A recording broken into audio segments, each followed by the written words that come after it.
The summit room buzzed with high expectations. Cameras panned across a dazzling stage under crystal-clear studio lights. World leaders filled their seats, China, France, Brazil, and from Burkina Faso stood Captain Ibrahim Traoré, calm, silent, watching. Then, he walked in. Donald Trump stepped onto the stage like he owned it. A red tie, smirk in place, his usual swagger electrified the room. Applause erupted from some corners. Others remained still. "Let's be honest," Trump began, grinning. "Africa should be grateful we even show up." The air thinned. He glanced at Ibrahim. "You guys fight each other, then beg us for help. You call that leadership?" The room froze. The translator hesitated. A tense silence fell like thunder. Traoré didn't flinch. He sat quietly, his face unreadable. But something in his eyes shifted, like a storm building beneath still waters. A little girl watching from Ouagadougou whispered to her father, "Why is he saying that about us?" Back in the studio, you could hear a pin drop. Everyone turned toward Ibrahim, but he didn't move. Not yet. The camera zoomed in. The world was waiting. Traoré stood, slowly. No dramatic gestures, no loud retort. Just presence. "I will speak now," he said softly, his French-accented English echoing with controlled fire. "Leadership," he began, "is not built on insults. It's built on service and sacrifice." Trump smirked again, whispering something under his breath. Laughter rippled from a few Western leaders. Ibrahim's voice didn't rise, but every word cut deeper than a knife. "You talk of gratitude," he said. "But how many African children died while foreign corporations drained our lands? How many coups were funded with handshakes behind closed doors?" A murmur rolled through the audience. Even Trump's expression began to harden. But Traoré wasn't finished. "We are not your projects. We are not your charity. We are a continent full of dreams, talent, and history far older than your constitution." Gasps. A few stood from their seats. Cameras zoomed in on the beads of sweat forming on Trump's forehead. Still, Ibrahim remained calm. No rage, just truth. Somewhere in Kenya, a mother wept, holding her son closer. In London, a student watching whispered, "This man, he speaks for us." In that moment, Africa had found its voice, and Trump had no idea what was coming next. Trump leaned forward, gripping the edge of the polished desk, his voice tight. "You've got a good speechwriter, Captain. But words don't change facts. America built the systems you now live off." Traoré didn't blink. He stepped toward the front of the stage, light bathing his face. "The system you built," he said, "was never meant for us to survive in." His words hit like thunder. "In your system," he continued, "our leaders who speak truth are called rebels. Our children's hunger is blamed on corruption, while billions are drained offshore by those you protect." The room began to shift. Eyes turned toward Trump, then back to Ibrahim. "No, Mr. Trump," Traoré said quietly. "We do not owe you thanks. If anything, you owe us an apology." Trump's lips parted, but no words came out. For the first time, his confidence looked fractured. The crowd watched, stunned. Social media exploded. Clips of Ibrahim's speech flooded X and TikTok. Tears streamed down the face of a Senegalese nurse watching on her break. "He said what we've felt for decades," she whispered. Back in the studio, Trump suddenly slammed his palm on the desk. Bam! The sound echoed like a gunshot. And then, he stood up. The world held its breath. Trump stared across the table at Captain Ibrahim Traoré. His jaw was locked. His fingers tapped, nervously. The cameras zoomed in. "I've never heard such nonsense," Trump barked. "We've sent billions to Africa. And what do we get? Nothing. No gratitude. Just lectures." Some in the audience clapped. But it was thin, empty. Ibrahim didn't raise his voice. Instead, he leaned in gently and said, You think money replaces dignity? Silence. You send aid, but demand obedience. You invest, but own the land. And when we ask for sovereignty, you mock us. The entire studio sat still. Even the moderator looked down, unsure of what to say. Trump shifted, clearly uncomfortable. You're welcome for the democracy you have. Ibrahim slowly removed a photo from his pocket, folded, aged, but intact. It showed a burned village, women crying, a boy clutching his sister's hand. This is from 2011, Ibrahim said. After one of your drone strikes hit northern Burkina Faso, you never even said the names of the dead. Gasps erupted. Mothers watching in Sierra Leone began to cry, and for the first time, even Trump's supporters leaned back in their chairs. Because what came next? No one was ready for it. Ibrahim reached into his folder and pulled out a small black USB stick. This was recorded by one of your contractors, he said softly, placing it on the table. It was never supposed to see daylight. The screen behind them flickered to life. It showed grainy night footage, soldiers laughing, buildings burning, a small child screaming for his mother. Trump's face turned red. Shut that off, he snapped. But it was too late. The audience, the live stream, the world, watched it all. This, Ibrahim said quietly, is the help you offered us. In Nairobi, a teacher paused her lesson. In Johannesburg, a street vendor wiped tears from his eyes as he held up his phone to record the broadcast. Trump clenched his fists. You're twisting everything, he growled. I am showing what your media hides, Ibrahim replied. If truth offends you, perhaps it is not the truth that is the problem. The studio lights dimmed. The moderator didn't speak. The crew was frozen. The audience was in shock. Somewhere in Mississippi, a black veteran turned off the stove and whispered, "That man has the courage we prayed for." And still, the storm was only beginning. Trump, now visibly rattled, stood up halfway, then sat back down, unsure. Across the world, over 97 million people were watching live. Ibrahim looked directly into the camera. Let me tell the world something they won't teach you in your schools, he began.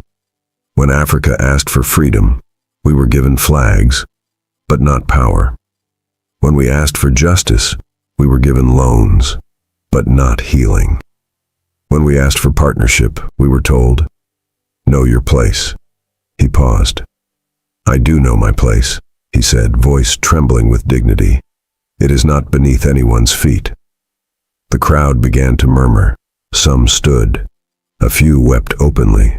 Trump looked like he had seen a ghost. Then Ibrahim whispered something that stopped time. History doesn't forget, and neither do our children. All at once, hearts cracked. Mothers clutched their children tighter. Elders wiped silent tears. Youth raised their fists in front of their phone screens, recording this moment as if it were sacred. In that moment, Captain Ibrahim Traoré wasn't just a soldier. He was a voice, a wound, a mirror. And Trump? He wasn't ready for what was coming next. The screen behind them faded to black. The silence was heavy. Trump leaned into the mic with a forced grin. You think you're some kind of hero, Captain? This is entertainment, not history class. Ibrahim didn't blink. If truth is entertainment to you, that says everything. The audience stirred. A few clapped quietly. Trump shot a glare toward the control booth. Cut his mic. But the producers didn't move. They couldn't. Ibrahim wasn't just speaking. He was holding the soul of Africa in his words. He turned back to Trump. You called us poor, unstable, corrupt. But do you know what it feels like to rebuild your village with your bare hands? To bury your own people while smiling in front of cameras, because asking for help means being called weak? A journalist in the back wiped her eyes. Trump shook his head, lips curled. You're just playing the victim. Ibrahim leaned forward. No, I'm not the victim. I'm the witness. Somewhere in Ethiopia, a grandmother whispered to her TV, "Say it again, son." And across the globe, people leaned in closer, because something deep was unraveling, and everyone could feel the fall coming. As the debate grew heavier, the camera panned to the live audience. In the third row sat a boy, maybe 9 years old, holding a small flag of Burkina Faso. His name was Yakuba. His father had brought him all the way from Dori just to see Captain Traoré speak. He gripped the flag tighter as Trump stood and pointed at Ibrahim. "You're lecturing me, but your countries can't even keep the lights on." Gasps filled the studio. Ibrahim stood still. Then, for the first time, his voice shook, not with fear, but emotion. "You speak of lights, but what about the hands that built your cities? Hands from lands like mine. My people lit your streets while walking in darkness. Our gold filled your banks. Our diamonds paid for your palaces." He paused, then looked directly at Yakuba. "And still, we rise." Tears filled the boy's eyes. His father placed a hand on his shoulder. Somewhere in Brazil, a young girl whispered to her brother, "That man, he speaks like a father." And in that moment, Captain Ibrahim wasn't debating anymore. He was healing wounds that had never been allowed to scar. Trump's fists balled tightly on the desk. "You're twisting facts. You think you're noble? You're nothing but a glorified rebel in uniform." The moderator flinched, but Ibrahim didn't respond. Not right away. He slowly stepped toward the edge of the stage. You could hear every footstep through the mic. He looked out over the sea of faces, white, brown, black, tears in some eyes, hands covering mouths, cameras still rolling. "I was not born into power," Ibrahim said gently. "I was born into silence, into war, into hunger. My people did not ask me to be perfect. They asked me to protect them." He turned to Trump. "And if that makes me a rebel in your eyes, then so be it. I will rebel against arrogance, against injustice, against forgetting." Trump slammed the table. Bang! The sound made everyone jump. "I won't sit here and be insulted by a nobody," he shouted.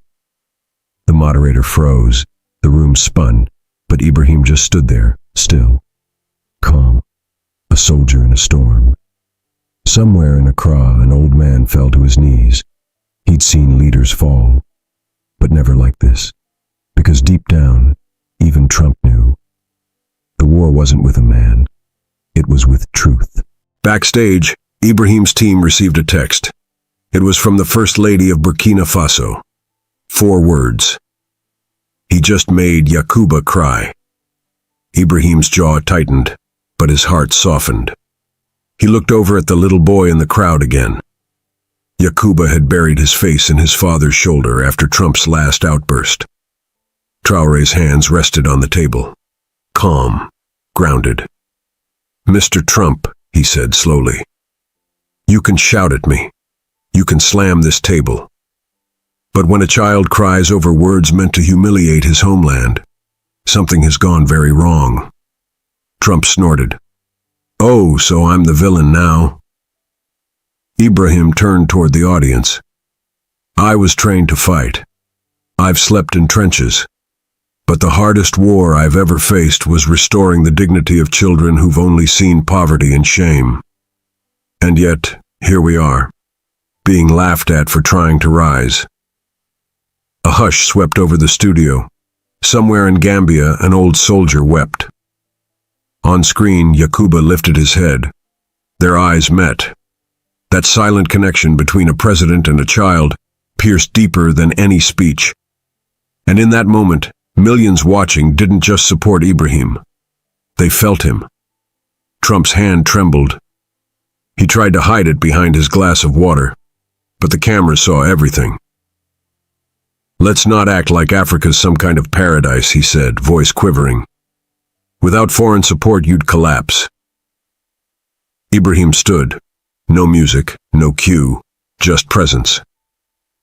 "I want you to hear me clearly," he said. now looking beyond Trump, straight into the lens. There are African children walking 10 kilometers barefoot to school, mothers selling fruit to send their daughters to university, fathers working 3 jobs in cities built with their stolen resources. His voice dropped, lower, stronger. That is not failure. That is resistance. The moderator looked down, hands shaking. Even the producers in the back whispered, "We're witnessing history." Trump tried to smile, but it broke into something hollow. Ibrahim turned toward him again. "The truth is, you never expected us to speak this clearly. You never thought an African leader would sit at this table and tell the world, 'We see you.'" One of the audience members stood and began clapping. Then another, and another. Trump's lips tightened, because no matter what he said next, he had already lost the room. It happened in 3 seconds. Trump slammed his palm on the table. He stood up, face red, eyes wild. "I will not be humiliated by some African soldier on my own turf," he snapped.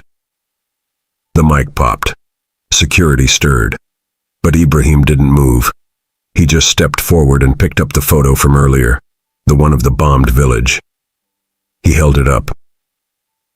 "This child's name was Isufu," he said softly. "He died while holding a soccer ball and smiling at an American drone." The world froze. People watching at home stood in front of their screens, some with their hands over their mouths, some falling to their knees. Even the moderators were crying. Ibrahim placed the photo on the table gently, like it was sacred. He looked up. "Power is not how loud you speak. Power is how deeply you are heard." Trump didn't say another word. He ripped off his mic and stormed off set. And just like that, the world changed. Trump stormed off the set. His footsteps echoed into silence. The heavy studio door slammed shut. But no one cheered. Because what just happened wasn't entertainment. It was awakening. Ibrahim stood still. The camera zoomed in. His fingers gently rested on the photo of little Isufu. The air in the room felt sacred, like a funeral. No cue cards, no teleprompters, just pain and truth, unfiltered. The moderator, clearly shaken, whispered into the mic, "Captain, would you like to say anything else?" Ibrahim looked into the camera again. "To the children of Africa, you are not forgotten. To our diaspora watching from New Jersey to Paris, stand tall. And to every leader, African or not, remember, real power is not taken, it is earned, through service, not show." Somewhere in Detroit, a young African-American teen started crying. His mom hugged him tight.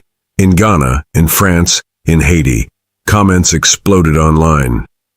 "He's not just a president, he's a protector." That wasn't a clapback, that was a prayer for the forgotten. "I've never cried like this before. I just did." The world wasn't just watching anymore. It was feeling. Minutes after Trump left the studio, his phone rang. He ignored it. It rang again.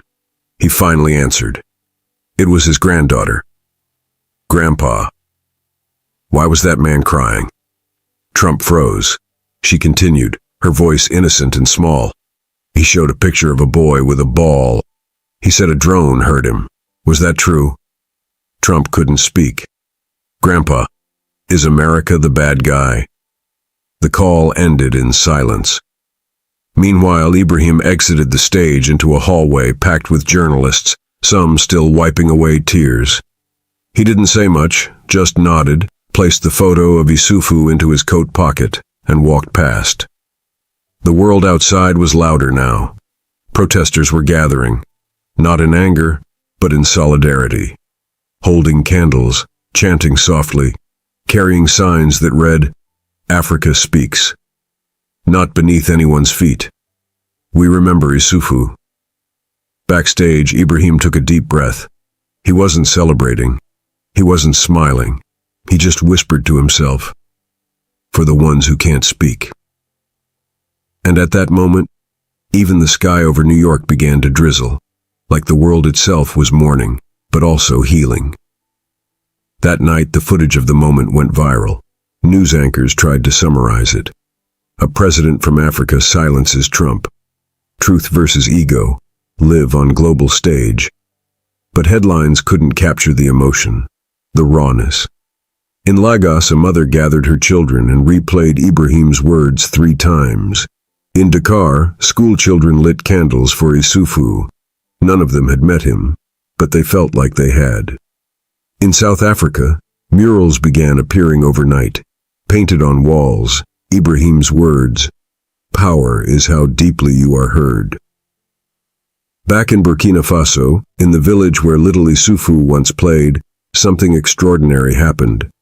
A group of children took white chalk and carefully wrote on the old clay wall of their classroom, "We are not small, we are strong." Thank you, Captain Ibrahim. No fame, no cameras, just truth blooming where sorrow once stood. And in studios across the West, political analysts fell silent. Because no matter how they tried to spin it, this wasn't about politics anymore. It was about dignity. And no one could forget the man who stood still while the world finally listened. That night in a small Burkinabe village, a grandmother sat with her grandchildren under a mango tree. A battered radio played the broadcast again, replaying Ibrahim's voice. She closed her eyes. "He spoke like your grandfather did," she whispered. "Strong, but kind." Her youngest grandson, no older than 6, looked up at her. "Will he protect us too, Grandma?" She nodded, eyes full of tears. "He already is." Back in New York, Ibrahim stood alone in a quiet room after the broadcast. He looked out the window at the city lights. His phone buzzed. A message from a U.S. veteran. "I fought in wars I never understood. But tonight, you made me see. I'm sorry. I'm proud of you." Ibrahim didn't smile. He just breathed deeply and whispered, "For all the ones who never got to speak."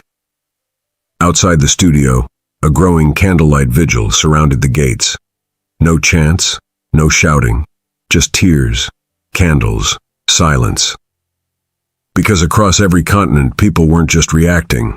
They were mourning, healing, and hoping. And it had all started with one voice that refused to be small. The next morning, something unexpected happened. A letter. It came from Isufu's mother. It was handwritten in broken French and translated on national TV. "Dear Captain Ibrahim, thank you for saying my son's name. They told me to forget him. But you brought him back. Now the world knows he mattered. Now the world cannot pretend he never existed." The host reading the letter broke down in tears. The world did too. Even hardened reporters on Western networks had tears in their eyes. "Something changed last night," one anchor said. "A man from Burkina Faso reminded us what leadership looks like." In Paris, Berlin, Nairobi, and Cape Town, people marched, not in protest, but in unity, holding candles, holding signs, holding each other. And back in Burkina Faso, a new school was announced that day, Isufu Academy for Peace, named not for a politician, but for a child. Because Ibrahim had done more than speak. He gave the forgotten a face, a name, a voice. A week later, the final numbers came in. 2.1 billion people had watched Ibrahim's response to Trump across every platform. It became the most watched political moment in history. But it wasn't about views, it was about the feeling. People weren't just sharing the clip. They were crying over it, talking about it at dinner tables, classrooms, prisons, refugee camps. In a live follow-up, Ibrahim was asked one question. "Did you plan to go viral?" He smiled softly. "No, I plan to tell the truth." He paused. "And if truth makes the world weep, maybe the world was waiting to feel again." The host nodded, overcome. Across the screen appeared a message from a child in South Sudan. "Thank you for making people cry so they can remember how to love." And with that, The screen faded to black. Did this story move you? If you cried, if you felt seen, if you remembered someone who mattered, please like this video to honor the voices still waiting to be heard. Comment the name of someone the world forgot. Let's remember them together. Subscribe for stories that speak truth and awaken hearts. Because silence builds walls, and our stories break them.